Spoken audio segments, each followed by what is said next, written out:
Mi papá hizo amistad con don Alfonso, pero eso fue provechoso, porque entre ellos los dos, don Alfonso con su historia de Cota y mi papá con su historia de Chía. Entonces mi papá siempre, él cuando, él siempre se acordaba del padre Héctor Horacio Hernández, porque dicen que él fue uno de los que dejó muchos libros escritos de este municipio, y también de los indios, toda la medicina tradicional.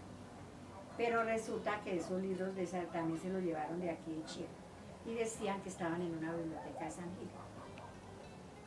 Pero pues quién sabe qué tan cierto será, porque yo nunca sí le digo eso. Que era donde él, porque él recogió mucha sabiduría de los viejos, de todas las medicinas que hacían, de las cataplasmas, de cuando había seco de difunto, cuando les daba tifo, que yo no sé si pudieron nombrar alguna vez el tifo. Todas esas cosas, eso ese padre las escribió.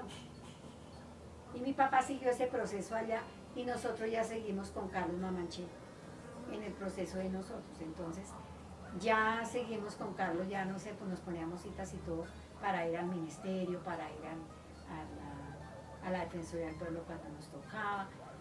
Pero Carlos Mamanché era una persona también que tenía mucha sabiduría como en lo espiritual, más que todo en lo espiritual. Y ya fue que con él comencé yo a asistir a los rituales, ¿sí? Además él tenía como esa tradición de ese ayuno que hacen, que duran un mes sin comer, sino solamente lo que encuentran entre las matas, que él hacía ese ayuno de ese mes. Eso era muy estricto. Entonces ahí iba como uno iba aprendiendo mucho más cosas. Después de eso, pues en el municipio comenzaron lo del plan de ordenamiento territorial y entonces resulta que estaba don Luis Olivo Galvis de alcalde y el señor Donoso era concejal.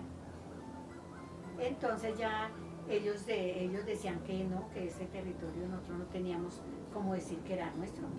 Y eso tuvimos unos debates muy grandes en el consejo con la señora Marina. Estaba este concejal de apellido Hueso, un señor que me parecía como tan atrevido.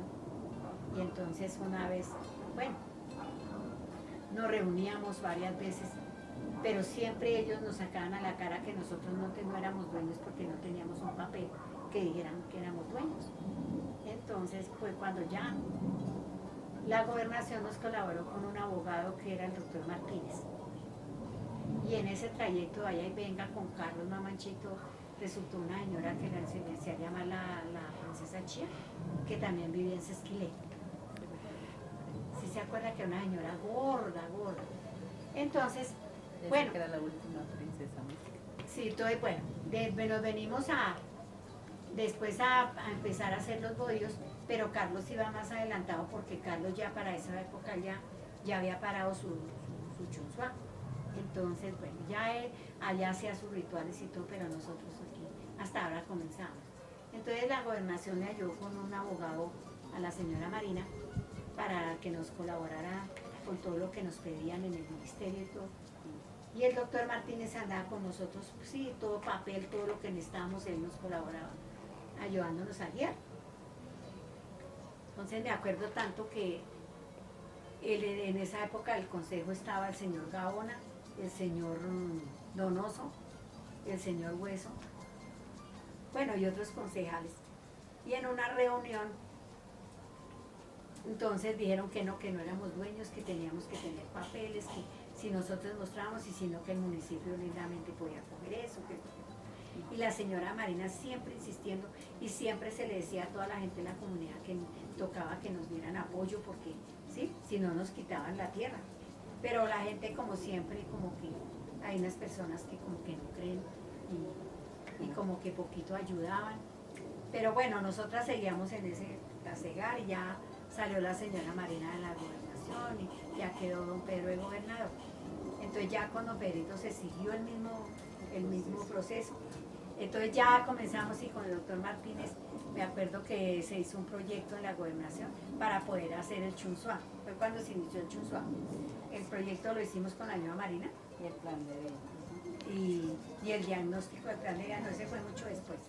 No fue el tiempo, porque yo estuve cuando se hicieron las dos cosas. Eso, bueno, en todo caso, el Señor nos colaboró y todo, y entonces nos venimos, ay, a mí no se me olvida ese día, a recorrer aquí esta montaña, después de que estuvimos en Sesquiler, que nos tocó ir al cerro las 3 días a hacer el pagamento, y veníamos y en unos solazones como los que están haciendo ahorita, llegábamos como chupos todos. Y tener que llegar aquí y empezar a caminar por toda esta montaña a ver a dónde era que nos tocaba hacer el Chunzua, los templos espirituales. Y nos dieron las 6 de la tarde y llegamos allá donde hoy en día es el Chunzua. Yo me acuerdo que llegamos ahí y con su princesa Chía y bueno, Carlos Mamanché y la señora Marina y don Pedrito. Y Eduardo siempre, ¿no? Y todos ahí, Virgen Santísima, y se ponen a hacer ritual ahí. Y pues comienza el ritual como a las 6 de la tarde. Y nosotras todas, no, es que no entiende uno cómo es que uno de verdad, a veces por la pasión de su cultura, se somete a cosas. Porque ese día, esa vez nos dieron yagé allá, Carlos nos dio yagé allá en el Cerro de las 3 Viejas. Y nosotros nos dimos cuenta que era yagé cuando ya no lo habíamos tomado. Porque resulta que ese día camina y camina y camina y camina. Y eso ahí llega uno arriba y hay como un sitio donde ellos se sentaban sí, como a hablarnos y todo el rollo. Y ya nos sentaron allá y todo. Y con ese solazón tan terrible, y nosotros ni una botella de agua habíamos llevado. Y todos bien como ameros, secos. Nos sentaron y todo, y cuando nos ofrecieron esa bebida, yo me imaginé que eso era como masato de arroz, yo lo veía como blanquito. Yo pensé que eso era masato de arroz. Con ese cebonón, pues todos nos bajamos. Y entonces resulta que eso era yagé, digo yo, porque era ese líquido blanco. Y yo pues sí, yo me lo tomé, yo me acuerdo que yo sentada, yo apenas sentí que como que el mundo me dio la vuelta así, pero yo pensaba que era porque estaba en esa montaña. Y cuando Eduardo se dio cuenta, a mí no se me olvida Eduardo, se dio cuenta que era eso, dice, Marina. Así, ay, huevita. ¿Usted no se imagina lo que nos vieron? ¿Y ahora qué hacemos? Y claro, todos caímos como en cuenta. Y yo sí veía que Carlos y el otro muchacho como que sí, ellos nos miraban, pero no nos decían nada. Pero no nos, para que vea que eso nunca nos aporrió ni nada a ninguno. Pues sí, alguno ellos se les aguaría el estómago. Pero decía Eduardo, no hay más remedio sino para entre las matas. Y nos daba risa de pensar que nosotros no sabíamos, ni siquiera preguntamos qué es, sino, ¿no lo tomamos? Yo siempre he estado como al lado de, ¿sí? Y ya seguimos el proceso, ya cuando nos reconocieron el territorio, imagínense, eso fue una hecha, pero pues yo ya no estaba en el cabildo, ya habían otras personas. Pero igual yo nunca abandoné eso porque veo que es muy importante. Además uno debe pensar que lo que tenemos es una reliquia. Y yo siempre le digo a otros compañeros que nosotros somos bendecidos. Porque es que las otras comunidades hablan y dicen que saben muchísimo y todo, pero no tienen esa dicha que tenemos nosotros de tener un territorio. Y lo que debemos hacer es cuidarlo, ¿sí? Cuidarlo, porque eso no lo tienen todos. Entonces yo siempre he seguido con esa tradición de como que mi cultura vale mucho. Para mí, personalmente, yo me siento contenta de ser verdad muisca porque mi papá me enseñó a ayudar a defender, ¿sí? Y igual los otros compañeros con quienes estaban los cabildos, también ha sido gente que berraca que supo defender este territorio porque, yo digo, si la señora Marina no se hubiera plantado bien, no se hubieran pedido, hubiera sido difícil seguir ese proceso. Y luego don Pedro, ¿cierto? Y Eduardo, que siempre fue la persona más constante, era Eduardo, porque Eduardo también se le paraba a la gente, él también defendía, ¿sí? Entonces yo digo que esto no es trabajo de uno, es trabajo de muchos. Y bueno, yo he visto que ahora para acá todo como que va cambiando poquito a poco. Ya hoy por hoy vemos muchos jóvenes como interesados en su cultura, como que ellos también ya están aprendiendo de que por esto hay que tener un sentido de pertenencia grandísimo. Ya por lo menos ellos ya no les da pereza venir a ayudar a parar un palo, a sembrar una mata, porque ellos como que ya están tomando esa conciencia de cuidar el territorio. Y no solo eso, pongamos este trabajo que hemos hecho últimamente de los apellidos nativos, de los apodos, que eso es algo muy importante. A uno le parece que eso no sirve, pero es muy importante, porque ya los jóvenes van a saber con qué apodo llamaban a su abuelito o a su papá. Entonces ya no es cuestión de pelea, decirle a un joven el mión o decirle el cara sucia, ¿sí? O podamos nosotros que nos llaman los muelas, ¿sí? Entonces ya es cuestión de broma, porque yo pongamos bajo aquí caminando, veo a don Ignacio allá afuera, y don Ignacio me dice, señorita, cuidado se cae y se le rompen las muelas. Yo le digo, bueno, pero esas yo me las puedo reemplazar. Peor es que se rompa un chorote, porque ahí sí sé cómo lo reemplazo. ¿No? Eso es una cosa de que baja uno y no falta el abuelo que... Sí, pues en nosotros los adultos todavía como que esa costumbre se conserva, ¿sí? Y pues igual yo digo que nosotros nunca hemos perdido nuestro lenguaje. Que de pronto esté como dormido en este momento el lenguaje, pero nosotros no hemos perdido mucho la forma de hablar, como hablaban los antiguos. Porque ellos siempre decían, cuando decían cualquier palabra, uno pues la aprendía como fuera. Mi mamá decía, váyase porque ahí viene una charrucia, era un aguacero, pero era una llovizna. Entonces uno ya dice, ahora le dicen viene un espantaglobos. Pero ellos decían era una charrucia. Entonces así como esa palabra, hay muchas palabras que todavía se dicen, que son palabras nativas. Uno dice, podamos regáleme una jicarita de agua. ¿Usted ahí qué entiende?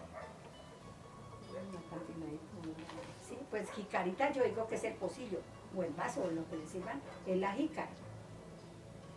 Sí, entonces uno, pongamos cuando uno antiguamente decía, pues sí, agua en jicaraxie. ¿Cierto? Entonces tiene un vasito de agua. ¿Esa es?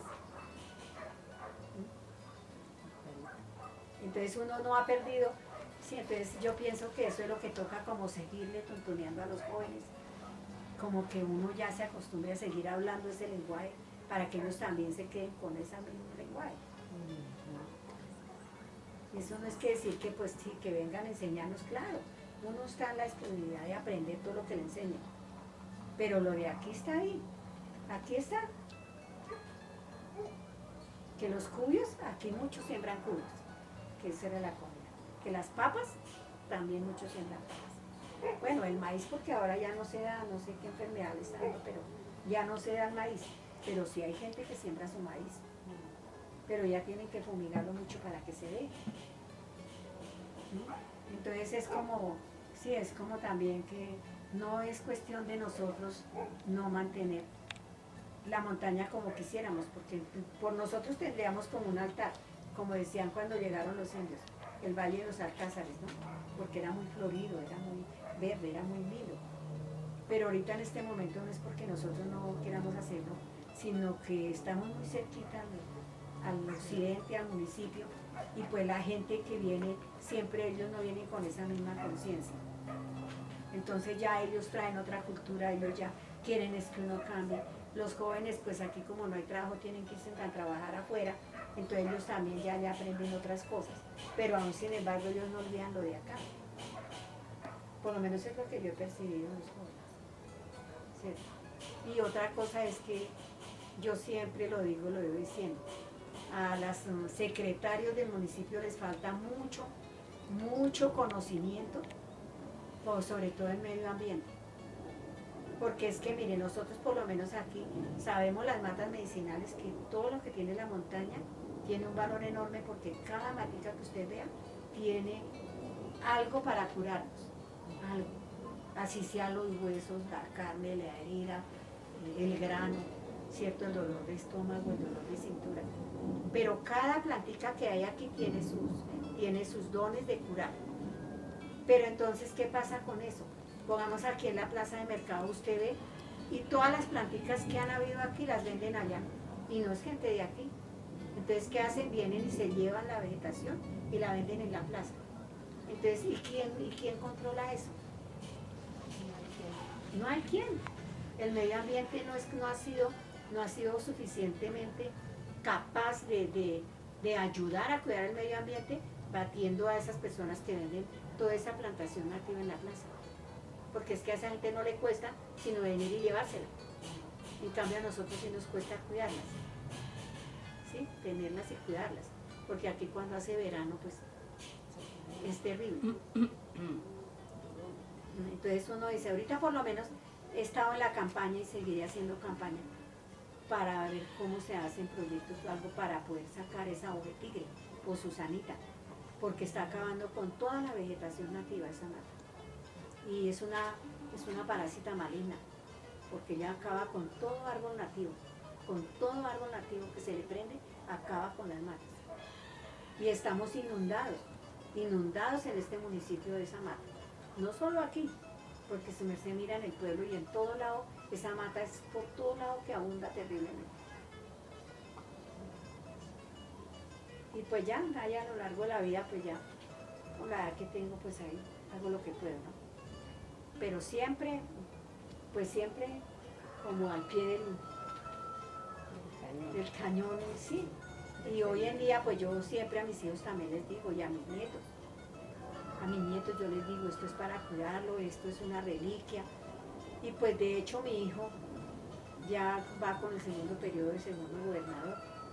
Y él, a base, con todos los problemas que hay en un cabildo, y la comunidad, porque es que la comunidad no valora el trabajo que hace un cabildo, que es otro cuento. Nadie les paga ni 5 por trabajar ahí, pero tampoco se ganan unas gracias. Entonces, es que no hacen nada, que se roban la plata, que todo. Pero yo pienso que la gente antes de juzgar o señalar deben primero averiguar y preguntar. Y ahí sí decir la no o decir lo que sea. Porque llámese el gobernador que se llame, pero aquí se nos volvió una costumbre señalar al cabildo como ladrones. Entonces, es algo que también debemos aprender a valorar. Entonces yo digo, con todos los problemas que pasan y con todo lo que a veces a mi hijo le toca aguantar, humillaciones de otras personas, groserías, que los ultrajen, pero ya tiene ese sentido de pertenencia y ahí está. Entonces pues ya, yo digo, gracias a Dios, él ya ha aprendido a valorar el territorio, a conocer la gente en la comunidad, ¿sí? Y a aprender el manejo de este territorio. Y así esperar que muchos jóvenes se animen a hacerlo. Señora Magdalena, cuéntenos ese trabajo que su merced ha hecho allá con el parque, cuéntenos qué es, de dónde salió esa idea, cómo ha hecho ese proceso de restauración, porque creo que es uno de los ejemplos tangibles en el resguardo de un proceso de recuperación y de restauración con el tema ambiental. Entonces, para que pues, nos cuente un poquito qué ha sido ese proceso. Bueno, pues a mí me nació porque lo primero era un sitio que estaba ahí como abandonado, ¿no? Eso aquí, en este sitio había de todo. Eso eran gente mala, lo tenían de motel, de muchachos fumando vicio, de animales, todo el mundo metía animales y todo, y lleno de basura, porque la gente le había dado por venir a botar la basura hacia el lado de abajo, porque como colindado con el camino de abajo. Entonces eso era todo lleno de basura. Y cuando nosotros estábamos en el proceso con la señora Marina, otra persona que nos colaboró muchísimo fue don Tomás Van der Kamp. Pero él no fue que nos enseñó lengua, ni nada de esas cosas, porque él era holandés.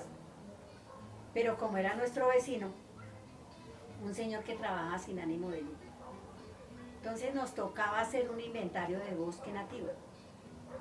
Entonces, pues yo toda una vida fui muy cercana a esa familia, porque ya en mi juventud trabajé con ellos, con esa familia. Entonces ellos son personas muy queridas, de hecho ellos me estiman muchísimo, gracias al Todopoderoso. Entonces hicimos yo le dije a la señora Marina, pues hablemos con él. Y para el reconocimiento, como él fue un gran estudioso también aquí en este municipio, él tenía unos mapas muy antiguos de las veredas.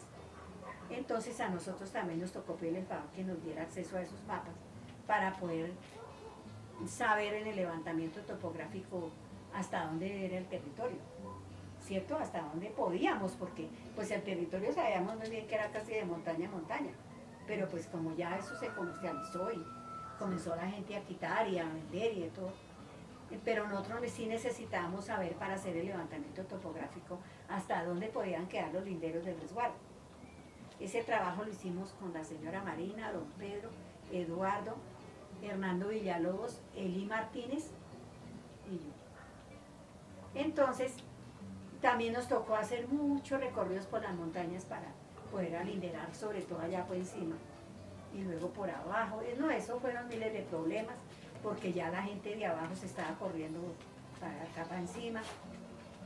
Pero hicimos ese levantamiento y don Tomás fue el que nos ayudó con los mapas antiguos que él tenía, que eso fue una ayuda grandísima.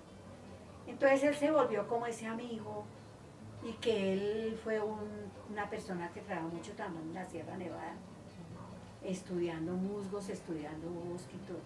Entonces yo con él caminé muchísimo esta montaña, como también haber caminado la montaña de allá de Yerbabuena y Pan de Azúcar, que llaman ahí en esas piedras, porque ya como era el POT, entonces él en lo ambiental quería dejar un buen trabajo sobre las montañas de todos los municipios aledaños. Entonces él era muy estudioso en eso. Entonces ya nos veníamos caminando acá y entonces él me decía, mira Magdalena, este pedacito bien arregladito, ¿por qué no lo cercan? ¿Por qué no hacen algo? ¿Cierto? Porque mire, qué pesar, esto tan lleno de mugre, mire.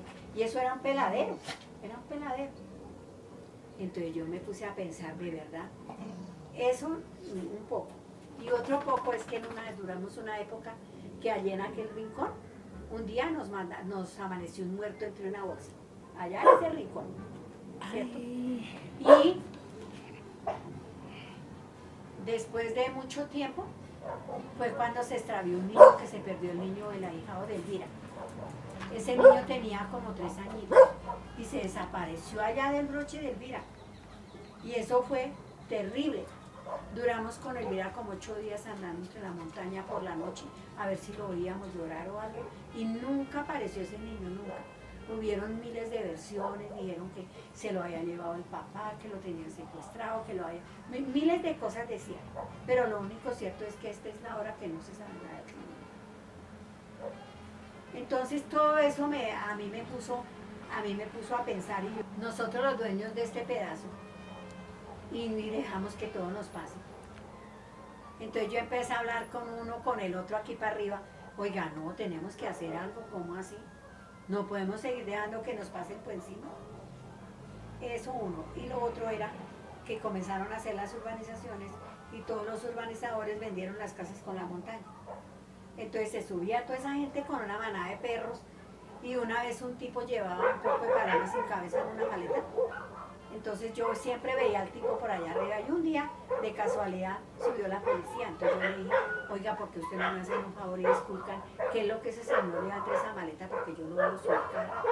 Entonces a ver, la policía cogió, el tipo le sacó la maleta y el tipo llevaba un poco de palomitas de torcasas, pero ya sin cabeza. Porque eso era lo que venía a hacer con esos perros.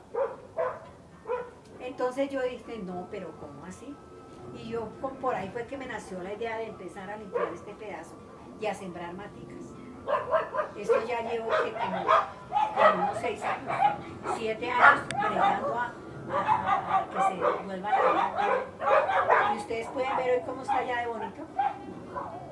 Está muy bonito, para mí ya está muy bonito, pero todavía me falta el otro pedazo más para abajo y ojalá Dios me dé licencia de acabarlo cuando sea de cercar. Pongamos en las artesanías, que yo también es muy impulsadora con mis artesanías, y cada artesanía que hago la hago con un símbolo nativo, porque yo nunca hago nada sin que tenga un significado. Entonces yo con esas artesanías también hago los símbolos, hago todo. Pero yo digo, ¿qué tan feo es una mirada a un parque? Todos los que venden artesanías y comienzan a mirar y a sacarle fotos, a copiar. Que la artesanía la debe hacer uno con su imaginación de uno mismo, diseñar uno mismo. Yo creo que uno es capaz, ni por menos que, ni porque uno no tenga estudio, ni carreras, ni diplomas, pero su cabeza es capaz de pensar cosas. Entonces además eso es como una tradición porque mi abuelita también tenía telar y sacaba cobijas. Pero ellos en esa época tenían era, más que todo era ruanas y cobijas. Entonces esa tradición ha venido también desde mi abuelita Evangelina, que ya era, y mi mamá pues ella tejía haciendo sandalias, pero mi abuela Evangelina tenía sus chivas y ellas mismas peluqueaban la chiva y descarminaban la lana y la hilaban y hacían sus cobijas en los telares. Y en esa época los telares no eran tan modernos como ahora, porque ahora ya hay telares hasta computarizados, pero en esa época no. Pienso que el mensaje más que todo que nos queda a nosotros ahorita en este territorio es saber proteger las zonas comunes. Porque al paso que vamos con todo este caserío que ya se ve que está inundando nuestro territorio, lo único que nos va a quedar verde son las zonas comunes.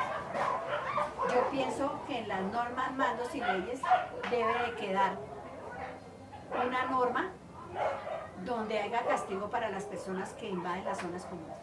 Porque es que aquí hay mucha gente que se está robando las zonas comunes, las están robando, las rondas de quebradas. Y yo pienso que eso tenemos que respetarlas, porque para eso a cada uno con su adjudicación le dan un documento con sus medidas. Y también de pronto las personas que se sienten a mandar tengan muy claro que las zonas comunes no se pueden adjudicar, ni se pueden adjudicar las rondas de quebradas, porque imagínense, las veces saben que el agua tiene memoria. Entonces, un buen día se nos viene un buen invierno y todos los que hicieron allá en las rondas de quebradas se van a inundar.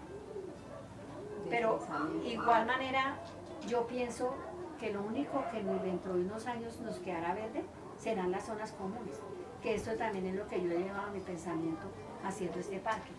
Esta es zona común, todo de aquí hasta allá es zona común, de toda la comunidad, eso es de toda la comunidad. Pero hay que tener sentido de pertenencia y tener disciplina con las zonas comunes, hacer que la gente la respete. Porque es que aquí la gente quiere tener carreteras enormes, entonces acá en las zonas comunes quieren entrar a su casa y quieren una entrada de 6 metros de ancho. Y entonces están desapareciendo las zonas comunes y las rondas de quebradas. Entonces yo pienso que el mensaje ese sería que tomemos más conciencia y en nuestras normas, mandos y leyes también existan como unas multas o unos castigos para las personas que están invadiendo las zonas comunes, o sea, las que no respetan sus derechos.